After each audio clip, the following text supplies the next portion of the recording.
இன்னைக்கு இந்த வீடியோவில் நீங்கள் ஒரு ப்ரொஃபஷனலாக saree ப்ரீப்ளீட்டிங் எடுத்து பண்ணணும்னு நினச்சிங்கன்னா இந்த வீடியோ உங்களுக்கு ரொம்ப யூஸ்ஃபுல்லாக இருக்குங்க. நீங்கள் ஆல்ரெடி ப்ரீப்ளீட் பண்ணிட்டு இருக்கிறவங்களா இருந்தாலும் சரி, இல்லை நீங்கள் பிகினர் ஸ்டேஜில் இருக்கிறவங்களா இருந்தாலும் சரி, இந்த வீடியோ உங்களுக்கு ரொம்பவே யூஸ்ஃபுல்லாக இருக்கும். ஏன்னா இந்த வீடியோவில் ரொம்பவே முக்கியமான டிப்ஸ் அண்ட் ட்ரிக்ஸ் எல்லாம் சொல்லியிருக்கேங்க. ஃப்ளஃபி ப்ளீட் செட் பண்ணிவிட்டு அதை ஹேங்கர் ஃபோல்டாக பண்ணணும்னு கன்ஃபியூஸ் ஆகிட்டு இருந்தீங்கன்னா கன்ஃபியூஸே தேவையில்லைங்க. பாக்ஸ் ஃபோல்டே பண்ணி சூப்பராக அதை வந்து மெயின்டைன் பண்ணலாம்.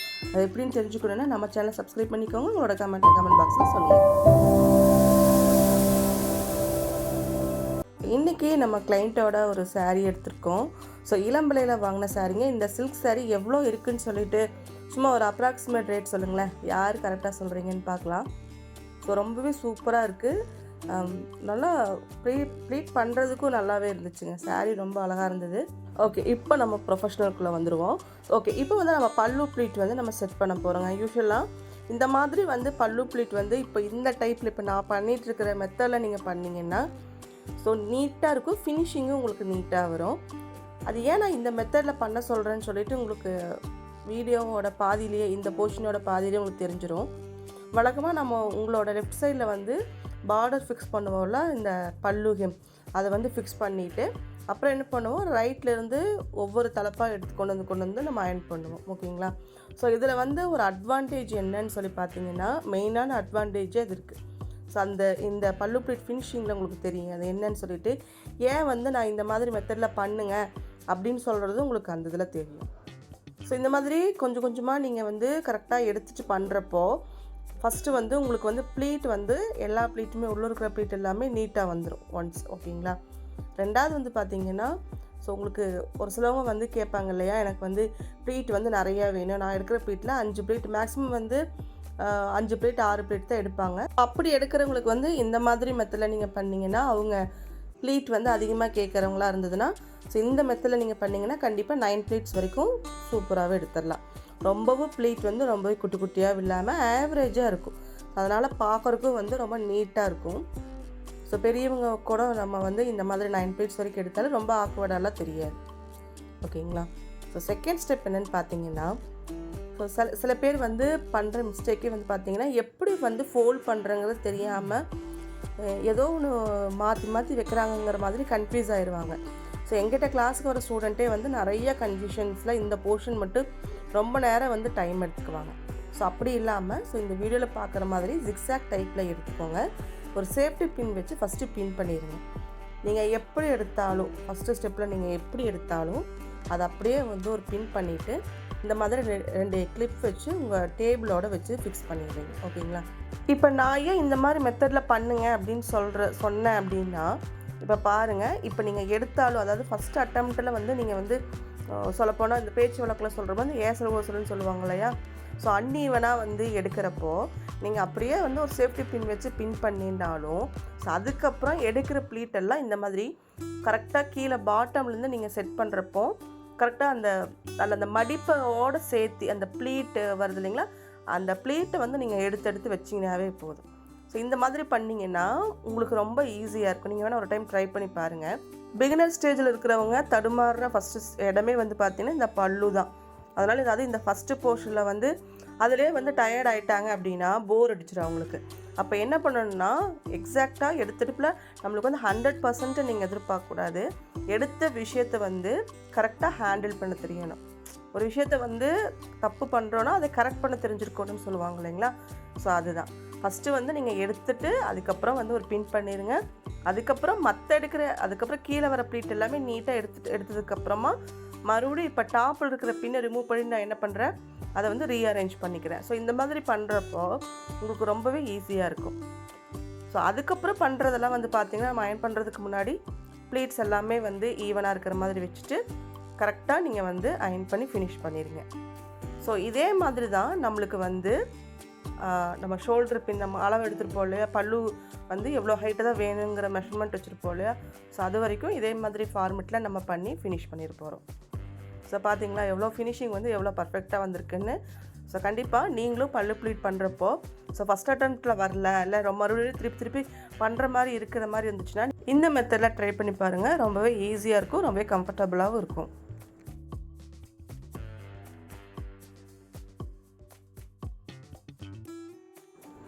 ஸோ நெக்ஸ்ட்டு பார்த்தீங்கன்னா ஃப்ரண்ட் ப்ளீட் போர்ஷன் இல்லைன்னா செஸ்ட் ப்ளீட்டுன்னு சொல்லுவோம்.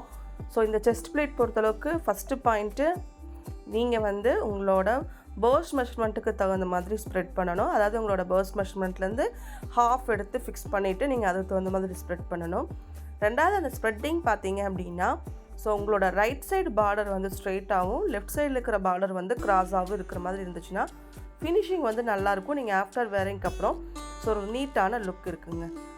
தேர்டு வந்து பார்த்திங்கன்னா உள்ளே இருக்கிற ப்ளீட்ஸோட கேப் இருக்குது பார்த்திங்கன்னா டிஸ்டன்ஸு. ஸோ அது வந்து ஈவனாக இருக்கிற மாதிரி இருக்கணும். ஸோ அதுக்கப்புறம் நீங்கள் அயர்ன் பண்ணுறது வந்து டாப் டு பாட்டம் அயர்ன் பண்ணணும். இதை மட்டும் நீங்கள் ஃபாலோ பண்ணிங்கனாவே போதும். இந்த செஸ்ட் ப்ளீட் வந்து ரொம்பவே பர்ஃபெக்டாக வந்துடுங்க. இந்த செஸ்ட் ப்ளீட் வந்து நம்ம ஒரு 2 போர்ஷனாக நம்ம வந்து பண்ணுவோம். சாரிக்கு தகுந்த மாதிரி நான் சம்டைம்ஸ் வந்து 2 போர்ஷன் இல்லைன்னா இன்னொரு போர்ஷன் கூட ஆட் பண்ணிக்குவேன். ஓகேங்களா?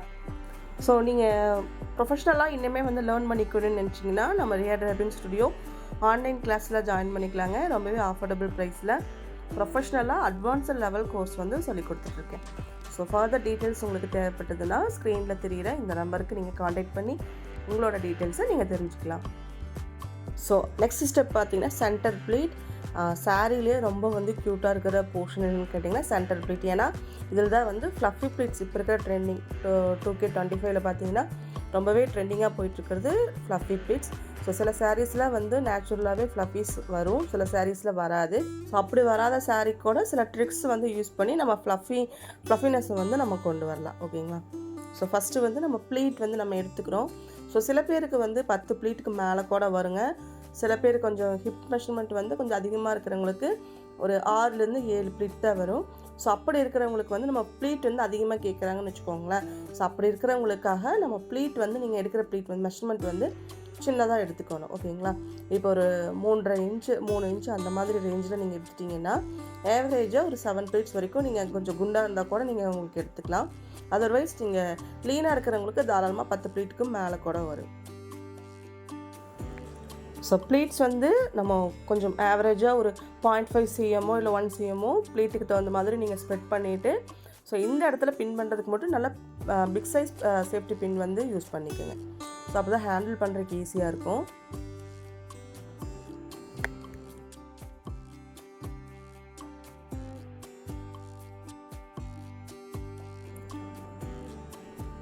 ஸோ அதுக்கப்புறம் இந்த ப்ளீட்ஸ் எல்லாமே வந்து ஜஸ்ட் இப்படி ஹேண்ட் யூஸ் பண்ணி ஒவ்வொரு ப்ளீட்டாக நீங்கள் வந்து செட் பண்ணிங்கன்னா நம்மளுக்கு வந்து ரொம்பவே ஈஸியாக இருக்கும். சில பேர் வந்து அக்ராஸில் வச்சுட்டு போடுவாங்க, அதாவது டேபிளுக்கு குறுக்க வச்சு போடுவாங்க. நம்மளோட சேனல்ஸ்லேயே ஸ்டார்டிங் வீடியோஸில் அப்படி பண்ணியிருப்போம். பட் இந்த மாதிரி மெத்தடில் பண்ணிங்கன்னா டாப் டு எட்ஜ் வரைக்கும் ஸோ ஒரே லென்த் வைஸ் வந்து ஒரே செட்டப்பாக முடிஞ்சிடும். ஸோ இந்த இடத்துலையே நான் வந்து நம்மளுக்கு ரொம்ப டைம் எடுத்துக்காது. ஸோ நீங்கள் யூஸ்டு சாரீ பண்ணுறப்போ சம்டைம்ஸ் வந்து ஃப்ளஃபினஸ் வராது. அதுக்காக நீங்கள் சாரியை வந்து ஃபஸ்ட்டே வந்து அயர்ன் பண்ணிக்கணுங்க. ஸோ அயர்ன் பண்ணிவிட்டு நீங்கள் ப்ளீட் பண்ணிங்கன்னா உங்களுக்கு ப்ளீட் வரும். ஸோ அதுக்கப்புறமும் உங்களுக்கு ஃப்ளஃபினஸ் வந்து நல்லா இல்லை, இன்னொஞ்சுமே ஃப்ளாட்டாக இருக்குது அப்படின்னா ஸோ உங்கள்கிட்ட இருக்கிற கர்லரோ இல்லை இந்த மாதிரி ஸ்ட்ரைட்னரோ வச்சு கூட நீங்கள் வந்து இன்ஸ்டண்ட்டாக நீங்கள் வந்து ப்ளீட் வந்து ஃப்ளஃபினஸ் வந்து நீங்கள் கொண்டு வந்துக்கலாம். ஸோ ரொம்பவே ஈஸியாக இருக்கும் இதுவுமே. இப்போ நீங்கள் ஒரு ப்ரைடுக்கு வந்து வேர் பண்ண விட போகிறீங்க அப்படின்னா நீங்கள் இந்த போர்ஷனோடையே க்ளோஸ் பண்ணிவிட்டு ஸோ அதுக்கப்புறம் வந்து நீங்கள் வந்து சாரீ அவங்களுக்கு டைரெக்டாக வந்து வேர் பண்ண ஆரம்பிச்சிடலாம். இல்லை அவங்க வந்து சாரீ வந்து கொடுத்துட்டு நீங்கள் அதுக்கப்புறம் தான் கொண்டு போய் நம்ம டெலிவரி கொடுக்குறோம் அப்படின்னா ஸோ அதுக்காக வந்து நம்ம ஹேங்கர் ஃபோல்ட் பண்ணி தான் கொடுக்கணுங்கிற அவசியம் இல்லை. ஸோ நீட்டாக ஒரு பாலிபேக் பேக் பண்ணிட்டு ஒரு பாக்ஸ் ஃபோல்ட் பண்ணி கூட கொடுத்துக்கலாம். ஸோ நம்ம ரெகுலராக பாக்ஸ் ஃபோல்ட் பண்ணுற மாதிரி பண்ணாமல் கொஞ்சம் மாற்றி பண்ணி கொடுக்கலாம். ஸோ அப்படி இருக்கிறப்போ உங்களுக்கு அந்த ஃப்ளஃபினஸ் வந்து ஒன்றும் ஆகாது. ஸோ அப்படியே மெயின்டைன் ஆகும். ஸோ அது எப்படின்னு சொல்லி தெரிஞ்சுக்கலாம் வாங்க. ஸோ நீங்கள் பாக்ஸ் ஃபோல்டுக்கு எப்படி வந்து ஃபோல்ட் பண்ணுவீங்களோ சாரியை வந்து பேக் சைட் திருப்பி போட்டுட்டு ஸோ அதுக்கப்புறம் வந்து உள் சுற்று பகுதியை 3 ஃபோல்டாக நம்ம ஃபோல்ட் பண்ணிக்குவோம். அதுக்கப்புறம் நம்ம ஃப்ரண்ட் ப்ளீட்டை வந்து முன்னாடி எடுத்து போட்டுட்டு ஸோ பேலன்ஸ் இருக்கிற போர்ஷனையும் நம்ம அப்படியே ஃபோல்ட் பண்ணிடுவோம். ஸோ இது வரைக்கும் காமன்.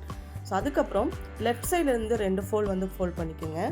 அதுக்கப்புறம் ரைட் சைட்லேருந்து 1 ஃபோல்ட். ஸோ அதுக்கப்புறம் எப்போ போல் நீங்கள் ஃபோல்ட் பண்ணிட்டீங்கன்னா சாரீ வந்து அப்படியே இருக்கும்.